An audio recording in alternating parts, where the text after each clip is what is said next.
ভারতীয় জনতা পার্টি আজকে 2/3 সংখ্যাগরিষ্ঠতা নিয়ে রাজ্য বিধানসভায় প্রতিনিধিত্ব করছে।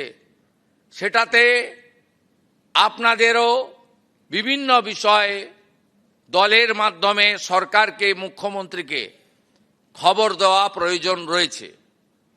আপনারা সবাই যদি বলেন ও তো মন্ত্রীদের কাজ, ওটা তো মুখ্যমন্ত্রীর কাজ, ওটা তো যারা জিতেছে তাদের কাজ, তাহলে কিন্তু যে বিপুল সম্মিলিত লড়াই এবারে রাষ্ট্রবাদী জনগণ লড়ল, যার ব্যবস্থাপনায় আপনারা ছিলেন, গোটা ভারতবর্ষ থেকে ভারতীয় জনতা পার্টি কর্মীরা ছুটে এসে কাঁধে কাঁধ দিয়ে তারা আমাদের সঙ্গে হাতে হাত লাগিয়ে এই বিপুল জয় পৌঁছে দিলেন।